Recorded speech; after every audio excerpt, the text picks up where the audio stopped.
é que o Evangelho gira em torno de uma pessoa. Veja o que diz o verso 3.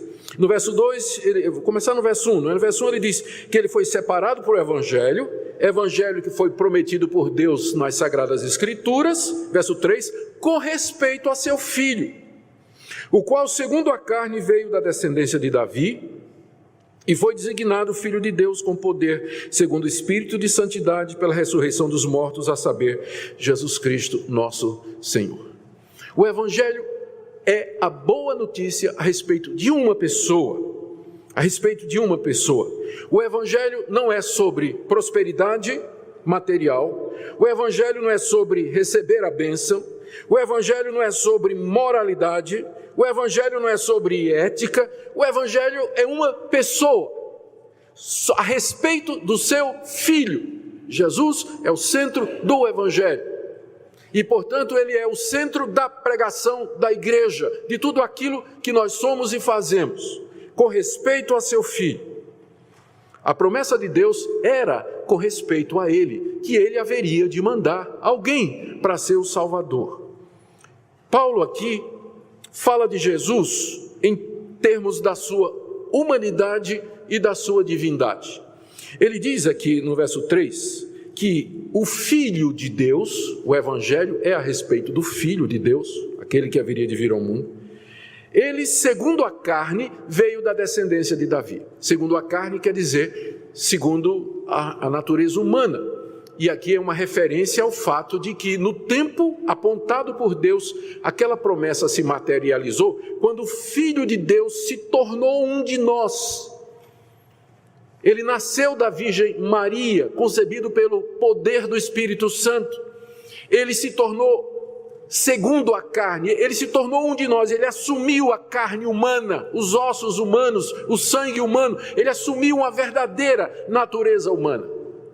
Mais do que isso, ele quando nasceu, ele nasceu como descendente do rei Davi, que foi aquele rei de Israel, a quem Deus ratificou a promessa, dizendo, da tua descendência virá alguém que se sentará no trono do meu povo para todo sempre.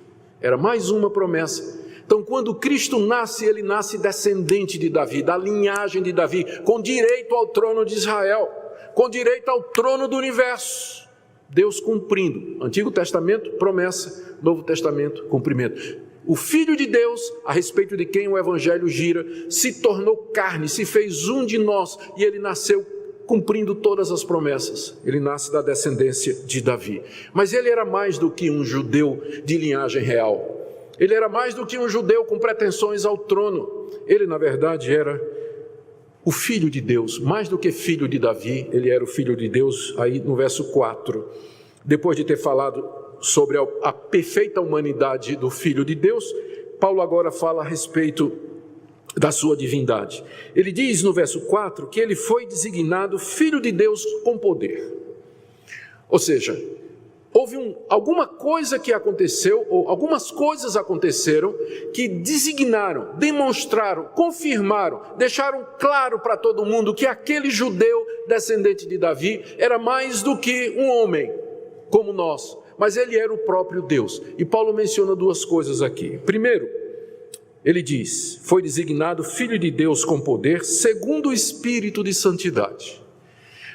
Tem duas possibilidades de interpretar essa frase. Primeiro é uma referência ao Espírito Santo, mas seria uma construção estranha, porque Paulo, quando quer falar do Espírito Santo, ele diz Espírito Santo. É a única vez que aparece essa expressão Espírito de santidade. A outra é que pode se referir ao fato de que Cristo, que Jesus, durante a sua vida, aqui como homem, ele nunca cometeu pecado. Ele foi santo em todo o seu procedimento, e só há um ser que consegue ser santo em todo o seu procedimento, que é Deus. Então ele foi demonstrado que ele é o Filho de Deus por causa do Espírito de santidade que havia nele, e pelo qual ele nunca pecou, ao contrário de toda a raça humana. Mas tem uma segunda coisa que designa, que mostra que Jesus era o Filho de Deus. Paulo diz no verso 4, pela ressurreição dos mortos. Ao ressurgir dos mortos ao terceiro dia, depois de se oferecer como sacrifício pelos pecados do seu povo, Jesus foi poderosamente designado como Filho de Deus. Se ele tivesse ficado morto depois da crucificação pelos romanos a pedido dos judeus, ele seria considerado até hoje como simplesmente mais um revoltoso judeu, como Teudas, como um tal de Judas, que foram revolucionários que apareceram antes de Jesus, que lideraram o povo. Teudas levou mais de 400 homens numa revolução armada contra Roma. Os romanos mataram Teudas e o movimento acabou. Depois apareceu um tal de Judas no tempo do recenseamento, aquele que Maria e José participaram, que também levantou as multidões e muita gente seguiu. Os romanos mataram esse tal de Judas e o movimento acabou também. E Jesus, aos olhos daquele pessoal, pareceria mais um líder revolucionário. Se ele tivesse ficado morto na sepultura, ele estaria na galeria junto com Teudas e Judas e outros revolucionários judeus, cujo movimento não deu em nada.